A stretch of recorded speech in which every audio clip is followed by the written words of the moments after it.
Assalamualaikum warahmatullahi wabarakatuh.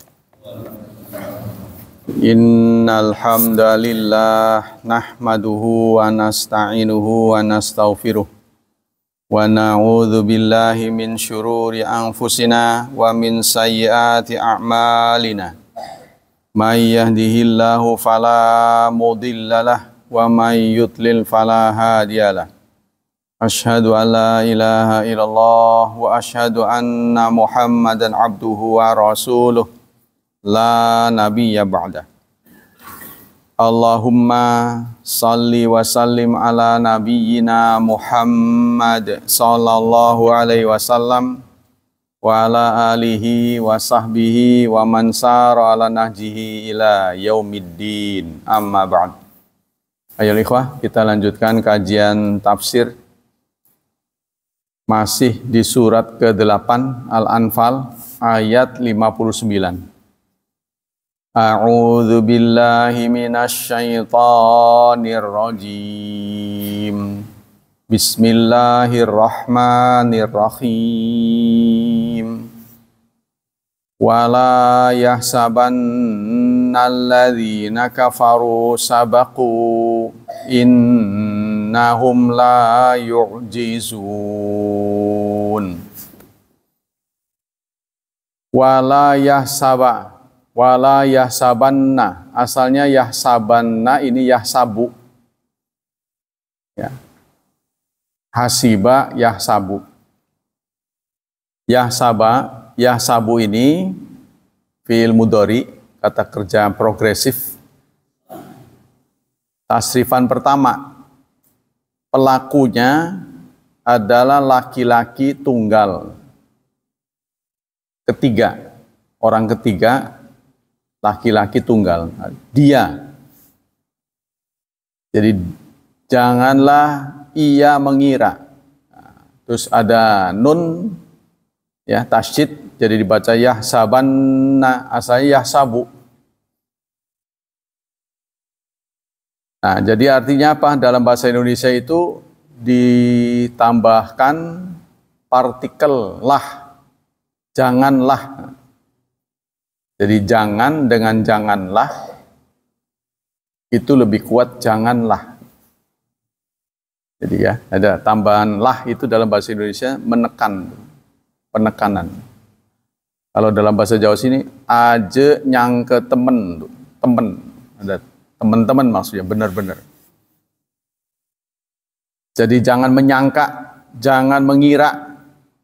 Siapa yang mengira? Dia laki-laki tunggal. Maka diduga ya, yang dimaksud pelakunya ini adalah Nabi Muhammad.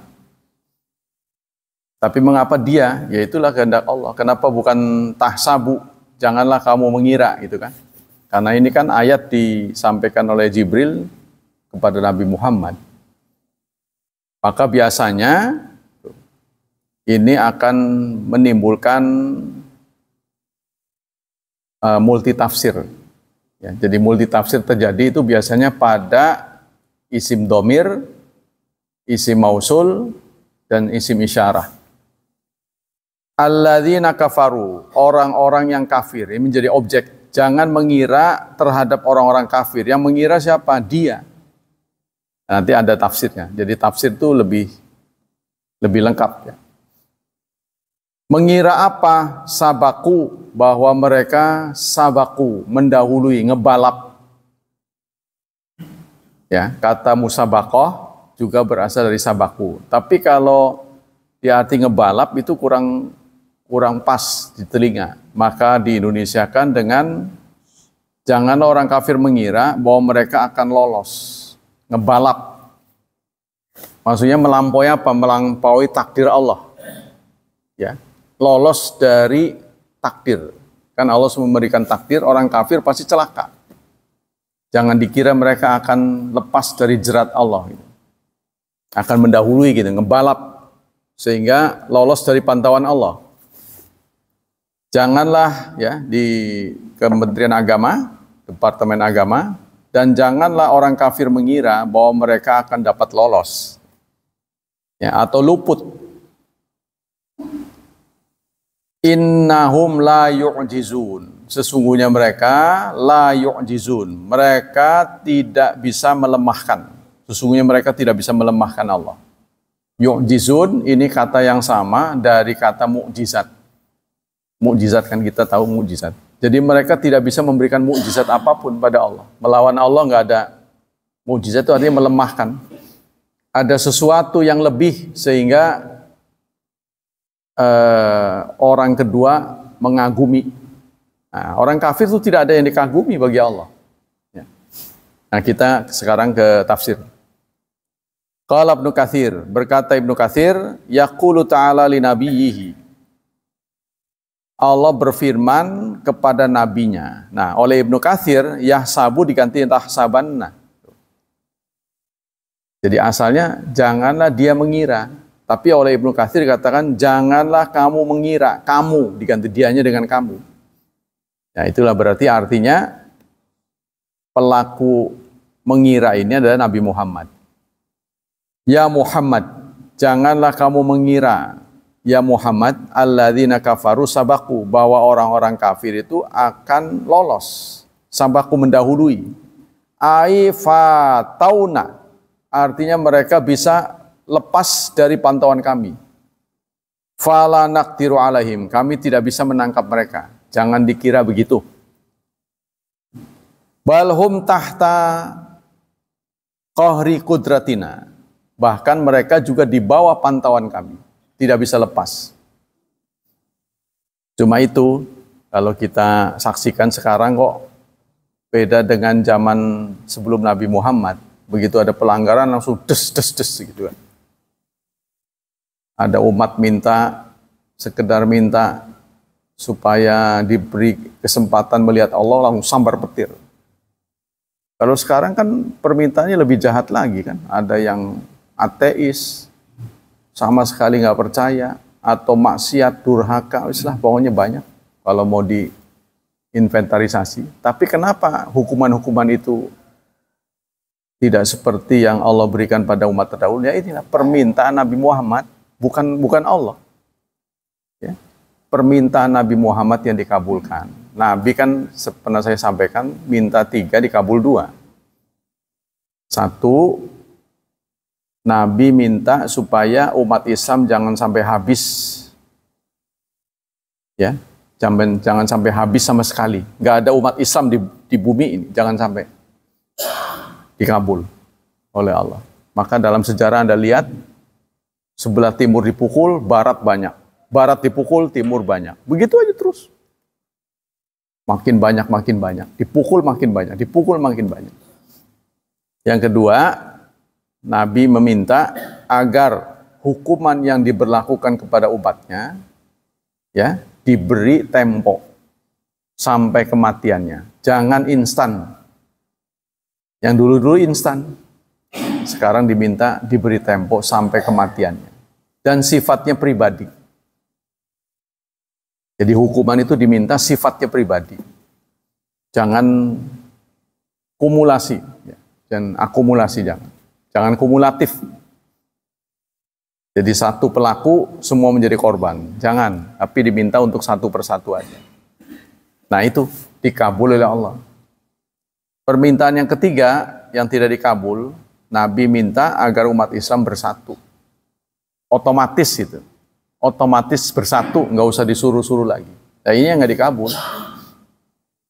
Tapi bukan berarti Allah tidak merestui. Allah membuka lahan penyatuan. Jadi kalau sampai bersatu, illa marrahima rabbi, kecuali orang yang mendapat rahmat, pasti dia bisa bersatu. Ya, artinya sudah tidak lagi ada portal. Ya, portalnya itu adalah standarnya adalah kebenaran. Benar nggak benar, terlepas dia seguru sepondok, segolongan, separtai, sebangsa, sesuku, terlepas dari itu. Demografi, geografi tidak boleh jadi batasan. Ya, sebab Islam itu untuk dunia. Nah, itu yang dikehendaki Allah, persatuan. Kita kembali sini. Wa fi qabdati masyiatina, dan mereka dalam genggaman kehendak kami, masyiah kami. Fala yu'jizunaha, maka mereka tidak bisa lolos dari kami, tidak bisa melemahkan kami. Begitu menurut tafsir Ibnu Katsir. Sebagaimana Allah sampaikan juga dalam surat Al-Ankabut, surat ke-29 ayat 4. Am hasibal ladzina ya'maluna sayyiati ay yasbiquna. Apakah orang-orang yang beramal buruk mengira mereka akan lolos dari kami? Sa'ama yahkumun, amat buruk yang mereka tetapkan. Ya, kalau mereka menganggap bisa lolos dari hukuman Allah, nah ini pendapat pendirian yang amat buruk.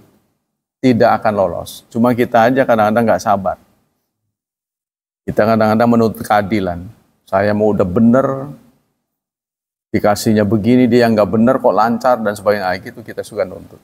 Kita diminta sabar. Kalaupun mereka sampai di hidup, sampai kematiannya tidak mendapat hukuman, maka mereka masuk neraka sudah cukup.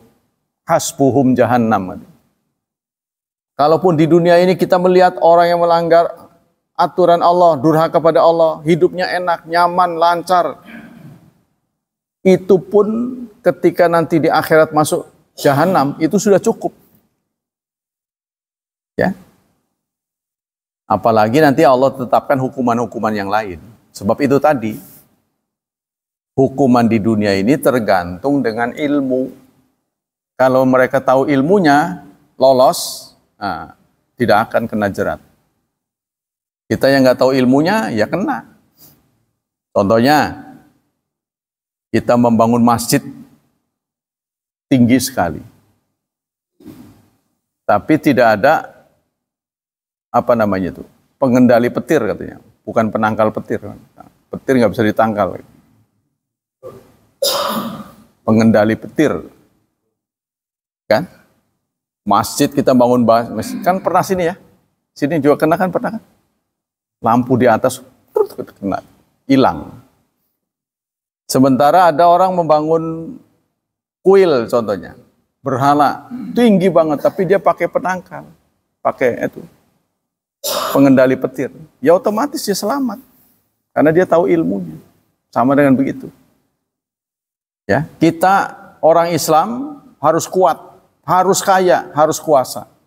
Kalau bisa sekali lagi. Jangan biarkan orang kafir itu lebih berkuasa daripada kita, lebih kuat daripada kita. Itu prinsipnya. Nanti ada ayatnya.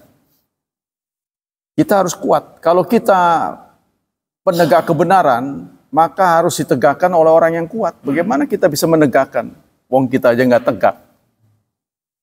Ya, kita bongkok, kurang nutrisi, kurang makan, kurang tegap. Ya kalah lah pasti. Kita kembali sini. Kemudian dalam ayat yang lain, yaitu surat berapa ini? Surat An-Nur, surat ke-24 ayat 57. Allah berfirman, La tahsabannalladzina kafaru mu'jizina fil ard. Nah, di sini pakai ta, bukan pakai ya. Surat 24 ya. Surat 24 ayat 57 pakai ta. Janganlah kamu mengira orang-orang kafir, ya. Mengira apa? Mereka melemahkan di bumi, melemahkan Allah, tidak bisa. Nah, di sini. Makanya Quran itu ayat dengan ayat saling menafsirkan. Ya, bentuknya sama. Ya. Pakai menggunakan hasiba yasabu. Kemudian di ayat yang selanjutnya yaitu surat Al Imran, surat ketiga, ayat 196 197. La yaghurrannaka taqallubul ladzina kafaru fil bilad. Jangan memperdaya kamu warawirinya orang kafir, mondar-mandir orang kafir, berbisnis, mobilisasi ya. Mobilenya orang kafir tuh, warawiri mereka sibuk. Itu jangan menipu kamu. Mata'un qalil. Kalaupun mereka berhasil, itu kesenangan yang sementara. Summa ma'wahum jahannam. Kemudian tempat tinggal mereka adalah jahannam. Wa bi'sal masir, wa bi'sal mihad. Dan itu seburuk-buruk tempat kembali. Ya, jadi Allah ingatkan ini, kita jangan terpesona oleh kemajuan orang kafir kalau mereka tidak punya iman. Kalau mereka kemudian muslim, nah itu yang bagus, beriman. Sebab kunci akhirat itu iman, kunci dunia ilmu. Wa qala Abdul Karim Khatib huwa tatminun. Ayat ini penenang liqulubil muslimin, hati kaum muslimin, penenang hati. Tenang, ya. Artinya jangan mengira mereka akan bisa mengalahkan Allah. Jangan. Tenang. Wa daf'i liwasafisil khauf allati tatrukuhum wa hum yu'tuna min anfusihim fa li'aduwihim. Kenapa ayat ini Allah turunkan? Ya, karena kita umat Islam diminta untuk menepati janji. Disiplin, menegakkan kebenaran. Sementara kita melawan orang yang enggak disiplin. Kita tidak boleh karena mereka tidak disiplin lalu kita berbuat yang sama.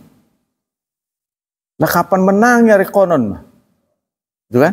Kita jujur, mereka nggak jujur. Tuh. Lah kapan mau menangnya? Kan begitu. Bukan kemenangan yang dicari umat Islam itu, bukan kemenangan, pahala. Pahala. Jadi kalau terburu-buru, nggak lama terus menang, ini perlawanannya nggak lama, jadi sedikit, pahalanya semet. Ya, kalau kita berdakwah cepat orang nerima, cepet banyak, instan. Itu tantangan nggak begitu banyak, pahalanya nggak banyak. Ya, sebab dunia ini sekali lagi punya dua dimensi, ujian dan titipan. Kita ini diuji. Jadi kita hanyalah petugas, menjalankan saja. Ada yang berperanan sebagai imam, ya. Anda yang berusia lanjut datang ke masjid. Jadi ada perwakilan dari orang tua datang ke masjid. Anak muda datang ke masjid. Anak kecil datang ke masjid. Profesi apa saja. Prajurit datang ke masjid. Jadi Islam untuk semua. Nggak kenal usia, nggak kenal kelamin, nggak kenal suku, bangsa. Semua agamanya Islam. Ya, dengan itu kita menjadi dakwah, gitu kan? Kita kembali sini. Fakaifa, kenapa menjadi penenang? Yaitu tadi orang Islam merasa down. Kita disuruh disiplin, mereka nggak disiplin, ya. Ala hinin annahu yaqdiru bihim. Di saat mereka berkhianat, orang-orang kafir berkhianat pada waktu itu. Kita tetap tidak boleh khianat. Walaupun mereka khianat, kita tidak boleh balas. Ini kan membuat yang nggak yang nggak kuat itu pasti tergoda. Lah kapan menang ya konon melas 4 bela gitu. Dia licik, kita licik. Begitu. Jadi istilahnya semangat balas dendam itu menggelora. Nah, itu bisikan setan ya. Wa yubaghituhum bihadzal qadar, dan mengagetkan mereka pengkhianat ini. Pengkhianatan ini membuat mereka kaget karena tiba-tiba ya terjadi ya. Jadi kita tetap pada pendirian tidak membunuh mereka sesuai dengan perjanjian. Mereka membunuh umat Islam. Fa kaifa yuharibum al-adu bisilah summa yahrumu alaihi muharabatu. Bagaimana mungkin kita membiarkan musuh ya, mengangkat pedang sementara kita tidak boleh memerangi mereka karena kita ya kekuat ya, artinya kita kekeh pada perjanjian. Falyatma'innal muslimun, maka umat Islam diminta tetap tenang. Jangan mengotori sejarah. Jadi kalau kita mengotori sejarah, pantas saja menang orang curang kan begitu nantinya. Kan seperti kita sepak bola itu kan, kita tetap jujur Mereka kasar, mereka nggak sesuai dengan aturan. Kita jangan ikut-ikutan. Kalaupun kita kemudian berakhir dengan kekalahan, pantas saja menang, orang curang, kan begitu orang. Kalau kita membalas, wah nggak beres ini sepak bola ini, udah nggak bener, sama-sama nggak bener, kan begitu nilai. Kita tetap pada kejujuran. Li'annahum wa qad fa'alu ma fa'alu min khiyanat. Karena mereka telah melakukan pengkhianatan. Qad tu'ridu li bughdillah. Ya, qad ta'aradu li bughdillah. Mereka sudah memantik kemurkaan Allah.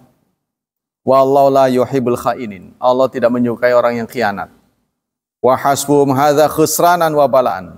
Cukuplah mereka menjadi kerugian dan musibah. Nah, jadi kita jangan ikut-ikutan. Kalau mereka jahat, kita jangan jahat. Ini sementara orang greget gini. Wah, kalau begini caranya ya ludes kita. Nah, begitu kan. Qala Sa'di. Berkata Imam Sa'di, walahu ta'ala al-hikmatul balighah. Ada hikmah di balik penangguhan orang-orang kafir fi imhalihim. Wa adamu mu'ajalatihim bil uqubat, dan tidak segera dihukum. Ada hikmah, kata Imam Sa'di, ya, ada hikmah di balik penangguhan. Min jumlatiha ibtila'u ibadil mu'minin wa imtihanihim, yaitu ujian yang Allah berikan kepada kaum mukminin. Ujian buat kita katanya. Ya, seperti yang di Rasulullah pernah uji Abu Hurairah kan. Beliau sangat haus, sangat lapar, sampai tidurnya ngedakom. Kira-kira kalau ada cermin pasti pucet mukanya itu. Kata Abu Hurairah, kalau orang lihat saya pasti muka saya pucet. Datang bantuan, ya, satu tempat, ya, satu bejana berisi air susu, ada yang ngasih. Malah oleh Rasulullah, Abu Hurairah ditugasi suruh ngebagi. Bukannya disuruh minum, suruh ngebagi. Sampai kemudian tersisa satu gelas, Rasulullah mengatakan, tinggal satu gelas nih. Kalau antum minum, saya nggak minum. Kalau saya minum, antum nggak minum. Udahlah, antum aja yang minum.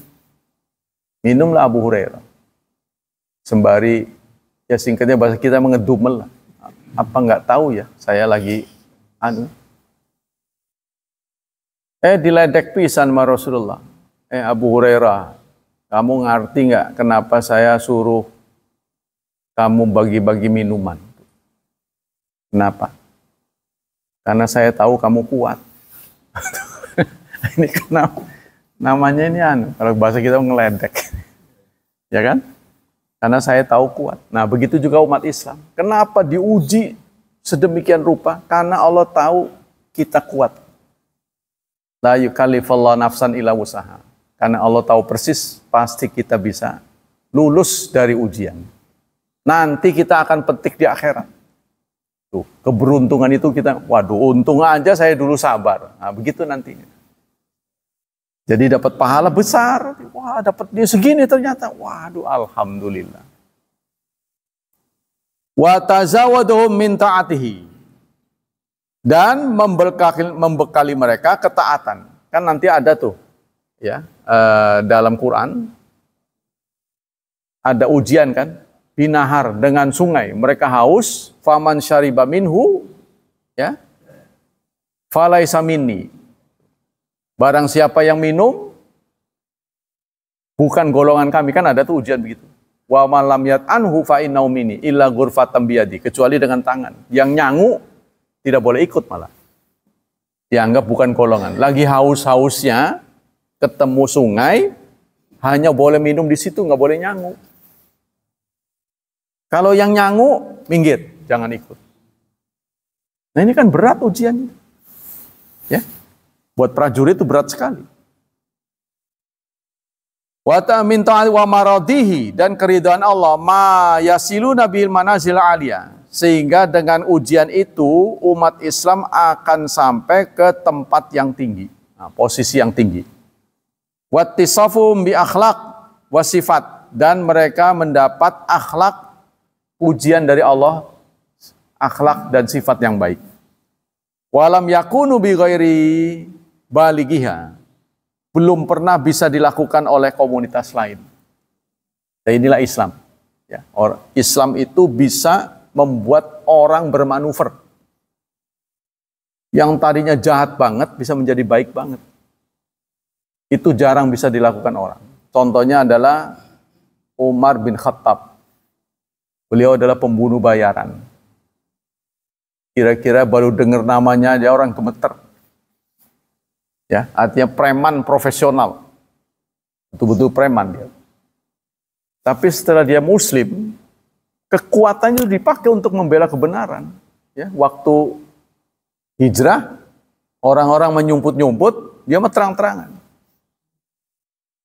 Saya mau hijrah, terang-terangan. Yang ingin menghalangi saya, yuk kita di balik bukit, selesaikan. Ditantang, lolos sampai ke Madinah nggak ada penghalang. Orang-orang menyumput-nyumput, takut ditangkap. Dia mah terang-terangan, ayo kita selesaikan urusan di balik bukit. Qala Sadiq Hasan Khan, wa fihi tasliyatun lin nabiyyi fi man fatahu minal musyrikin. Ini menjadi penghibur bagi Nabi. Nabi juga meskipun beliau mendapat wahyu, tapi sisi kemanusiaannya juga ada. Ya, Nabi juga sedih, Nabi juga kecewa, seperti kita juga sama, karena beliau adalah manusia. Walam yantaqimu minhum. Jadi ini ayat ini menurut Sadiq Hasan Khan penghibur bagi Nabi terhadap apa yang gagal, terhadap kegagalan beliau, ya, menangani orang musyrik. Kenapa gagal? Karena nggak boleh. Jadi orang musyrik melanggar janji, beliau tidak boleh melanggar janji. Ya kalau menurut kita kapan menang ya Kenen mah? Mereka boleh licik, kita enggak. Kan susah itu. Nah, maka ini tetap menjadi penghibur ya.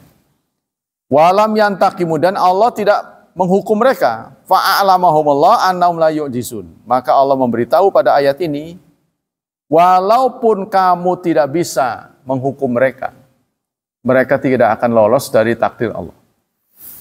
Ya, tenang. Nanti Allah yang menghukum. Qala Muhammad Rashid Ridha. Rashid Ridha mengatakan, fi hadhil ayat dalilun. Ayat ini menjadi dalil ala anna ma aujabul Islam minal muhafadha alal uhud ma'al mukhalifin min adaihi al mukhalifin lahu fid din. Ayat ini menjadi dalil Islam tetap mewajibkan umat Islam menjaga perjanjian. Umat Islam menjaga perjanjian meskipun yang berjanji itu mengingkari. Ya, meskipun dia ingkar, kita tetap harus tetap pada disiplin. Nah, contohnya kalau Anda tipe orang yang tepat waktu, jangan kecewa. Kalau Anda datang tepat waktu, kemudian teman-teman Anda nggak ada yang tepat. Janji jam 8, datang jam 9. Nanti berikutnya kapok, jangan, terus aja begitu. Insya Allah Anda akan berpahala lebih banyak dari mereka. Jangan kecewa. Ya kan? Lihat orang terlambat, ikut terlambat. Jangan. Disiplin. Tetap disiplin. Banyak yang begitu ya. Banyak teman-teman begitu. Kebiasaan orang Indonesia ngaret. Bilang jam 8, datang jam 9. Bilang jam 9, datang jam 10. Janji jam 9, datang jam 9, belum ada orang. Sengaja Pak. Soalnya orang suka ngaret. Malah yang ngundang ngomong begitu.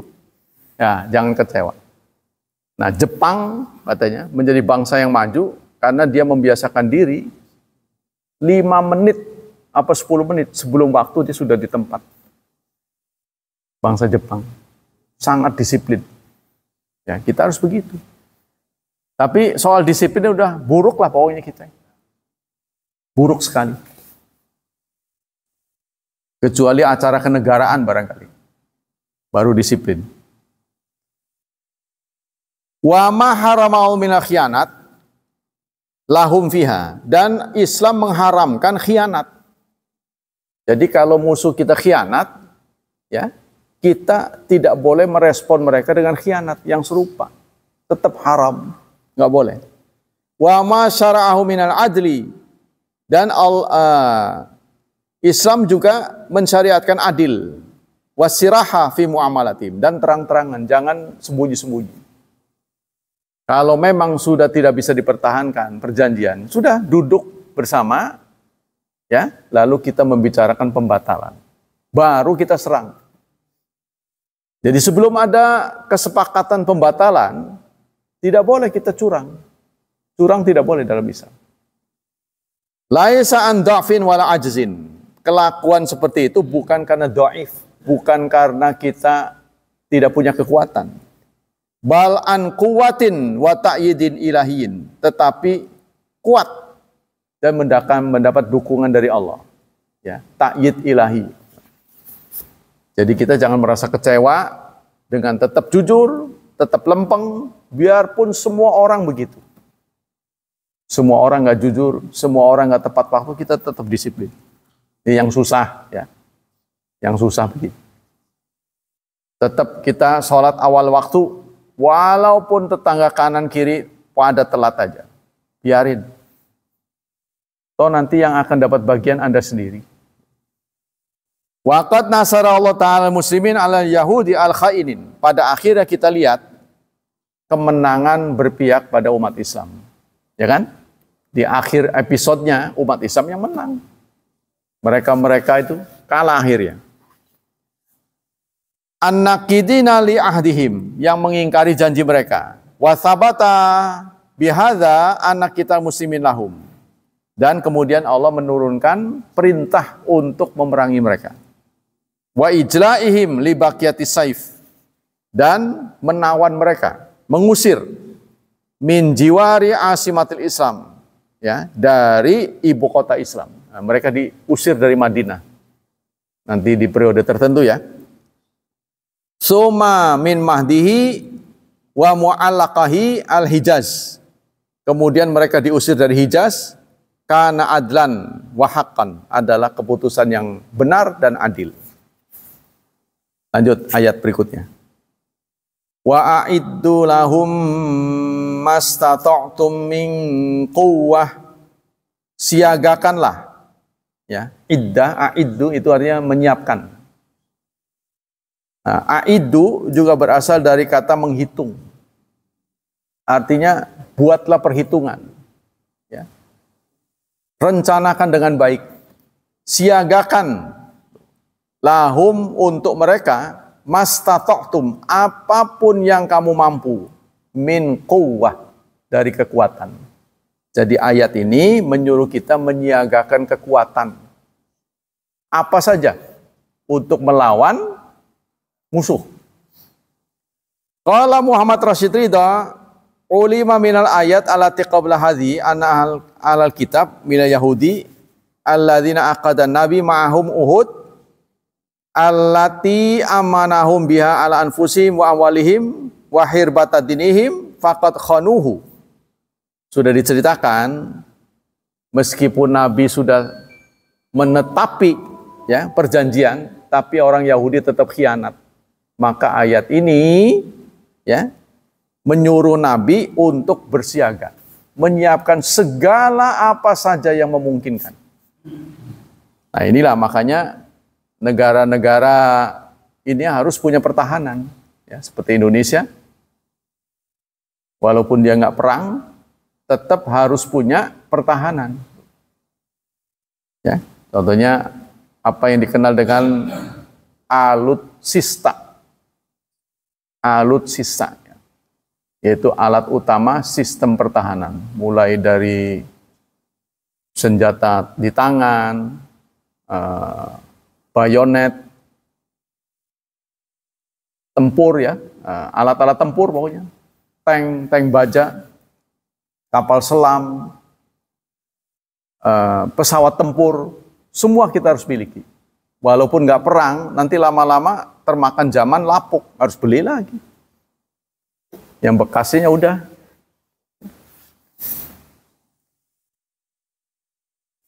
Fanasa babada dzalika yubayyin ta'ala lil mu'minin. Jadi amara ta'ala ibadul mu'minin bi ayajalu isti'dalil harb allati alimu anal manduha anha lidafil udwan wal syar wal hifzil anfus. Jadi seperti anu ya.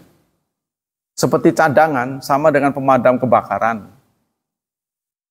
Sama dengan polisi, sama dengan tentara. Itu harus ada negara. Ya, kita tidak mungkin negara kacau baru ngangkat orang jadi tentara, nggak bisa. Harus sudah disiagakan.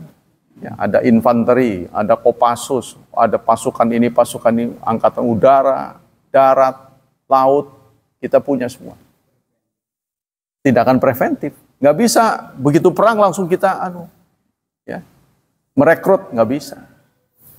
Nah, nanti pada gilirannya sebenarnya ada bela negara.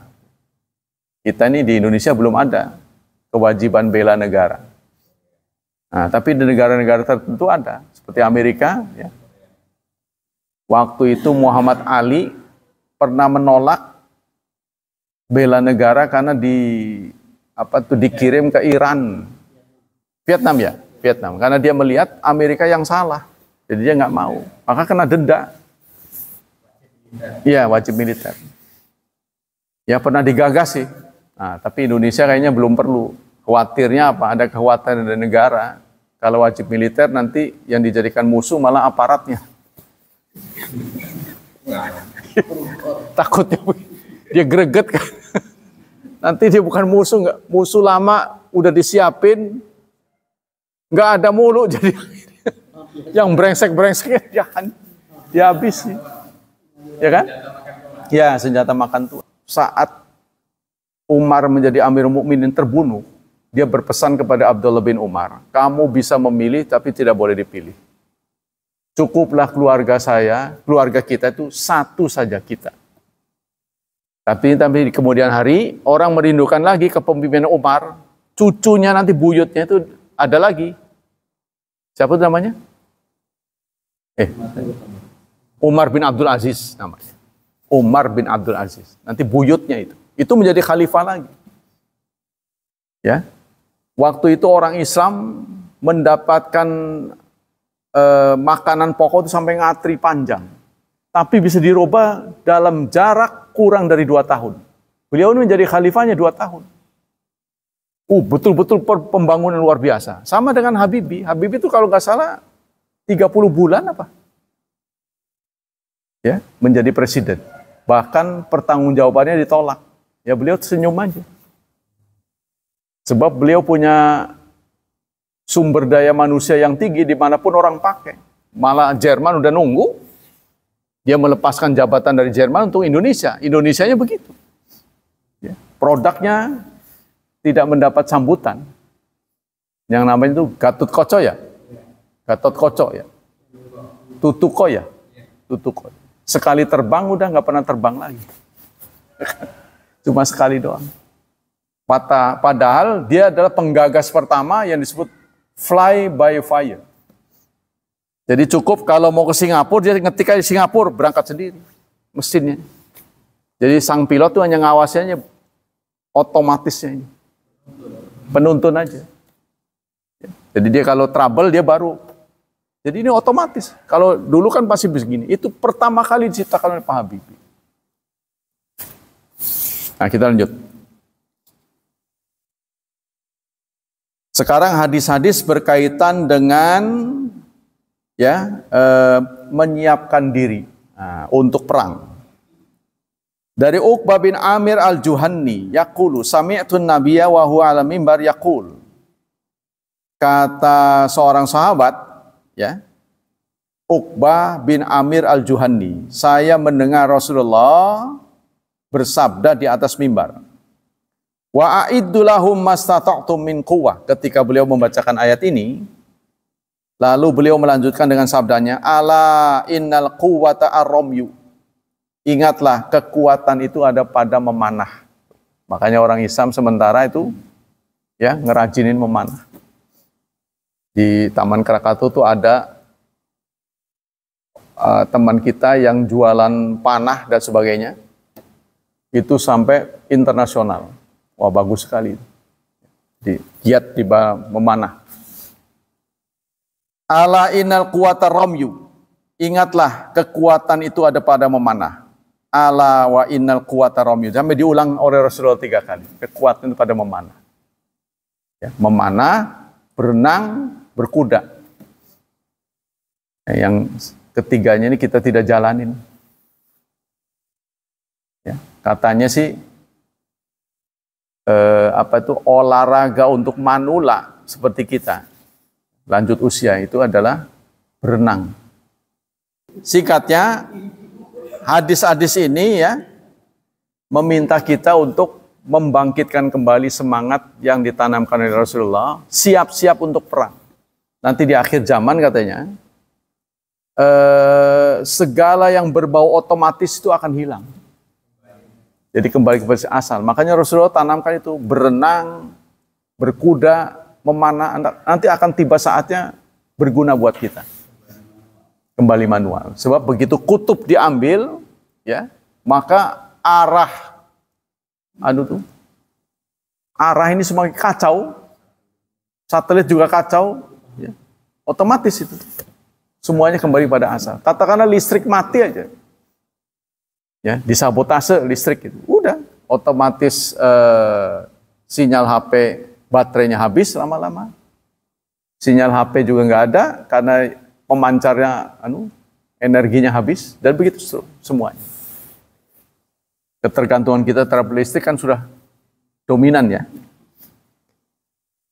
Nah itulah saudara, ayat tentang ini pada akhirnya ini ya, pengarang menyampaikan pada kita pentingnya ya, pentingnya kita menyiapkan diri untuk pertahanan.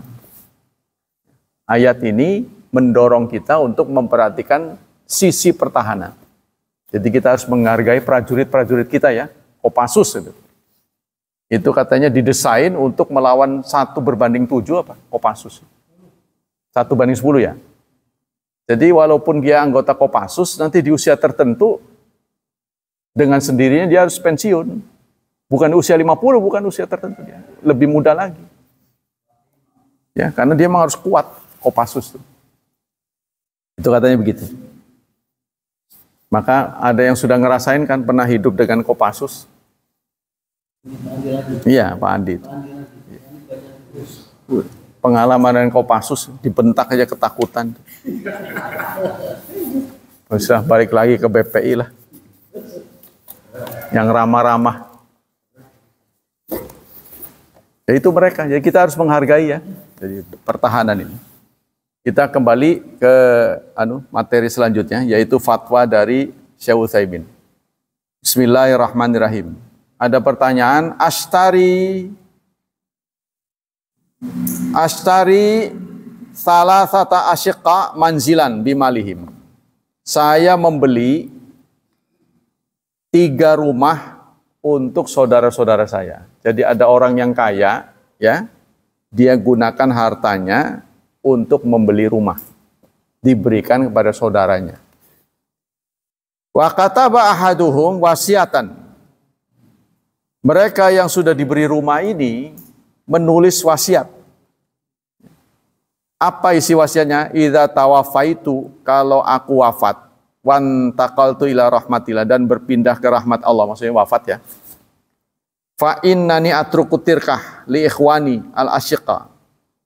Saya berikan warisan saya kepada saudara-saudara. Tuh kata dia. Jadi wasiatnya dia tidak sesuai dengan faraid, ya. Tidak sesuai dengan hukum waris, tapi dia tentukan ke beberapa orang. La nasiba li zaujati. Jangan berikan kepada istriku fi hadzal mirath, ya, pada warisan ini. Fama hukmu syarifi madzarikum min hadzal amal? Bagaimana menurut pandangan syariat? Jadi ada orang kaya yang membeli properti sengaja ya waktu hidupnya itu untuk anak-anaknya, untuk menghindari warisan ini jatuh ke istri. Ya, jadi dia berwasiat, istri saya nanti janda saya jangan dikasih. Bolehkah begitu itu? Ini yang ditanyakan. Dijawab oleh beliau, hadzal amal muharram. Perbuatan ini haram. Nah, tidak boleh. Ya. Li'annau yatadamal wasiyah li ba'dil warathah. Karena wasiat itu sudah diatur oleh Allah. Tidak boleh kita ngatur sendiri. Tapi kalau kita saat sehat, kita semua harta itu milik kita. Cuma tergantung niatnya. Kalau waktu kita sehat, cenderung kita membagi harta pada orang lain untuk menghindarkan ahli waris nggak dapat wasiat. Nah ini hukumnya haram. Tergantung dia ngasihnya apa. Ya. Kita punya harta 100% nih, sekarang ini. Kita berikan semua pada orang lain yang bukan ahli waris. Boleh nggak? Kalau tergantung niatnya. Kalau niatnya itu untuk menghindarkan ahli waris dapat warisan, itu haram hukumnya. Nanti ada ayat di surat An-Nisa, Anda tidak boleh membiarkan ya ahli waris terlunta-lunta setelah kepergian kita. Jadi kalau kita sengaja membiarkan mereka terlunta-lunta, itu haram hukumnya. Jadi artinya kita harus membagi juga buat mereka. Wa hirmanu ba'dihim, serta menihilkan sebagian, wa huwa man ta'adam hududallah. Itu berarti melanggar hukum Allah. Sebab sudah diatur. Azza wa jalla. Fa inna Allah Ta'ala ja'ala li zawja nasibaha. Karena Allah sudah menentukan istri dapat bagian. In kana li zawjiha aulad, kalau anaknya kalau punya anak. Ya maksudnya dia ingin hartanya itu diberikan pada anak saja, istrinya enggak. Apalagi istri baru ya. Sebagai contoh begini, yang suka terjadi. Istrinya wafat, dia punya anak dari istrinya ini. Ya, 4 katakan, punya anak 4, istrinya wafat, kemudian dia nikah lagi, dia berwasiat, istri barunya jangan diberi apapun. Nah, gitu kan? Harta yang dia miliki semua buat anaknya. Nah, itu sering terjadi begitu. Nah ini hukumnya nggak boleh. Ya, maka itulah kondisi yang sungguh membuat kita susah. Kalau kita diberi hidup panjang oleh Allah, terus istri mendahului kita. Ya, kondisi seperti ini nih.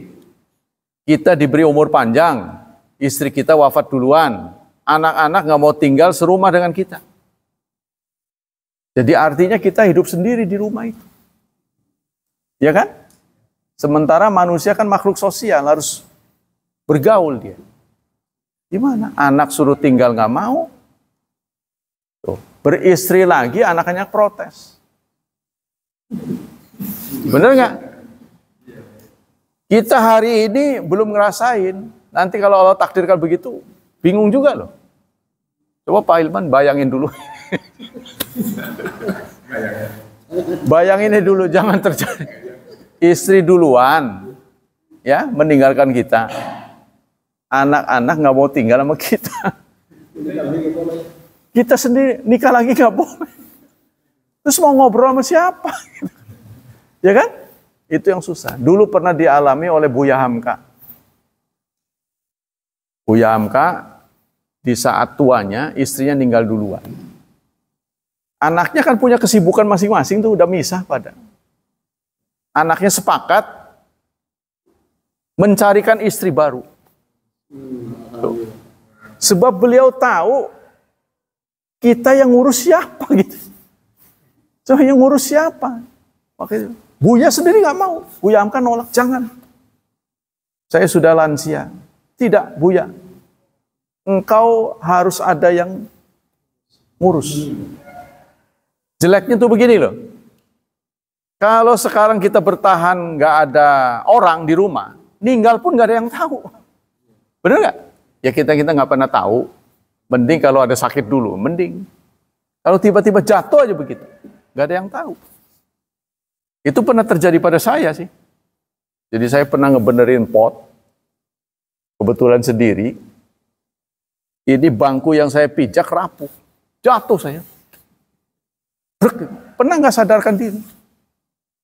Sehingga begitu bangun saya udah berapa jam ya. Gak ada yang tahu. Tuh, bisa begitu. Ini bisa terjadi pada kita. Kalau perempuan terbalik. Seandainya terbalik begini. kita duluan. Ya, anak-anak nggak mau tinggal di rumah. Perempuan mah bisa. Dia bisa mencari teman, bisa ngumpul dengan anak. Kita nggak bisa. Ya nggak tahu Anda ya. Kita nggak bisa ngobrol banyak itu kita nggak bisa. Kita mah sepotong-sepotong. Tapi dia bisa mengatur, merangkai kata itu banyak ngobrol. Iya. Nah itu saudara. Kesulitan jadi laki-laki itu begitu. Ayo loh. Udah pesen dari lama ini kita. Harus pikirkan baik-baik. Ya, itu yang terjadi pada kita. Ini kita kembali ke sini. Qala Nabiyyu sallallahu alaihi wasallam. Nabi bersabda, "Innallaha qad a'ta kulladzi haqqin haqqahu." Allah sudah memberikan setiap orang haknya. Jadi maksudnya begini, Allah sudah menetapkan waris sikatnya ya. Fala wasiyata li waris, maka tidak ada wasiat untuk waris. Jadi kalau kita mau wasiat itu kepada yang bukan waris. Ada kejadian begini. Ada orang yang punya properti, punya kekayaan seadanya lah. Anak-anaknya nggak ada yang mau ngurus. Pokoknya ahli waris nggak ada ngurus. Yang mau ngurus keponakan. Keponakan ini nggak dapat waris menurut menurut aturannya nggak dapat waris. Contohnya dia anak ya dari kakak kita gitu. Dia ngurus kita, ngurus. Atau cucu dari anak perempuan. Cucu dari anak perempuan. Kan nggak dapat waris tuh. Ya kan? Ngurus kita. Kita punya anak perempuan, punya anak lagi dia. Tuh. Nah ini anak perempuan kita sudah nggak ada. Ya. Nah dia nggak dapat waris. Dia ngurus kita, sayang sama kita. Sementara ahli warisnya nggak mau ngurus. Kan orang pasti greget. Oh tak kasih ke dia aja semua. Kalau hukum sipil bisa. Bukan hukum Islam bisa. Ya, hukum sipil. Berarti orang kafir. Melihat kondisi anak-anak udah nggak mau. Dia bahkan bisa serahkan seluruhnya ke pembantunya. Ya, begitu dibacakan oleh pengacara. Selesai penguburan. Kecewa mereka. Nunggu warisan ternyata nggak dapat karena mereka ulah mereka sendiri. Bisa begitu, tapi dalam Islam nggak bisa. Ya. Kita suka tidak suka warisan itu sudah ditetapkan oleh Allah. Kalau kita ada kecenderungan boleh membagi namanya wasiat wajibah bukan kepada ahli waris. Contohnya kayak tadi tuh, kita diurus oleh cucu perempuan dari anak perempuan. Ya, dia ngurus kita, telaten, prihatin, ya, memperhatikan kita, sehingga kita tergerak untuk membiayai dia. Kita bagi paling besar 1/3, paling tinggi. Kita bisa. Tapi kepada ahli waris yang lain nggak bisa, sebab sudah ditentukan oleh Allah. Kalau kita masih sehat, bisa kita bagi. Mumpung masih sehat, kita kasih. Tapi harus di depan yang lain supaya nanti tidak digugat. Kita kasih aja, apa uang tunai segala gitu. Yaqulu sa'il, hal yajuzu muslim ayyunafidh wasiyatahu qabla mamatihi wa hal yajuzu naqlu zakatil mal min baladin ila baladin tsanin fi nafsil bilad afiduna mashkurin. Bolehkah seorang muslim ya mengeksekusi wasiatnya sebelum kematian? Yang namanya wasiat itu setelah kematian. Ingat tuh, wasiat itu setelah kematian. Kalau belum kematian sudah dieksekusi sendiri yang bukan wasiat namanya. Ya. Jawabnya begini. Dan bolehkah kita mentransfer harta zakat mal bukan di tempat kita? Ya, artinya kita berikan bukan di daerah kita, di daerah lain. Jawabnya begini. Idza nafadal insan thulutsa mali fi hayati fa inna dzalika la yu'addu wasiatan. Apabila seseorang membagi maksimal 1/3 dari hartanya semasa hidup, ya, itu bukan termasuk wasiat. Bal huwa tabaruk, termasuk itu perbuatan sukarela. Wal insan madama hayyan sahihan falahu ayatabara bi masya min mali. Sepanjang hidup orang boleh mentransfer hartanya kepada siapa saja. Jadi hak mutlak punya dia. Kalau kita masih hidup, masih sehat, itu hak kita 100% terhadap harta kita. Mau dikasih ke siapapun tuh terserah kita. Ya. Wala hajra alai idza lam yata'alq bimali haqqun li ahad. Kama law kana madinan wa kana tabaru yaduru bil gharama wa masbadalik. Wal muhimu ana mayan fil insan fi ayati la yu'adu wasiatan. Sepanjang hidup tidak bisa disebut wasiat. Jadi wasiat itu dijalankan setelah mati, bukan masih hidup. Bal huwa tabarun nafadha, lakin idza kana hadzal tanfid fi marati mauti al mukhawaf wa maulika bi fa inna yu'tabaru min ats-tsuluts fa aqall li ghairi waris. Tapi jika seseorang sakit, dia khawatir sakitnya akan berkepanjangan dan berujung kematian, sehingga dia berwasiat, ya. Wasiat itu boleh diberikan kepada selain ahli waris dan maksimal sepertiga. Tuh, ya. Li'anna atiya fi hadhihi hal hukmuha hukmul wasiyah fi annahu la yajuzu ayatabara'a bi zaidin ala thuluts. Ketika seseorang sakit, maka haknya berkurang. Dia tidak bebas lagi. Ya, singkatnya, waktu kita sehat, kita boleh memberikan harta kita bahkan seluruhnya kepada siapapun yang kita mau. Itu hak kita. Tapi ketika kita sakit, Islam membatasi hanya boleh sepertiga. Ya, sebab kalau kita berikan semuanya, ini akan membuat keluarga waris ini menjadi sengsara, terlunta-lunta. Itu tidak boleh, haram. Wala li ahadin min maratha bisyai'in wa amanaqlu zakat min baladin ila fa ina sahih jawazwa. Mengalihkan zakat mal, ya, ke tempat yang bukan daerahnya, hukumnya itu boleh. Wala siyama idza kana fi dzalika maslahat, apalagi ada maslahat. Contohnya ada bencana atau di sana banyak yang miskin. Di sini cukup kaya, ya, jadi dialihkan, boleh. Kama law naqala min baladin ila baladin ahluha ahwaj. Sebagaimana orang mengalihkan zakat malnya, ya, ke bukan tempatnya, tempat lain yang dipandang oleh dia lebih perlu. Au naqluha bin baladin balad, atau ke negeri orang, ke luar negeri, ya, karena dipandang di luar itu lebih membutuhkan, seperti ke Palestina, ya. Li'anna lahu fiha aqarib, karena di negeri itu ada kerabat mustahiqin li zakat, yang berhak mendapat zakat, fa innahu jaizun, maka itu boleh. Wala ba'sa bih, tidak ada masalah.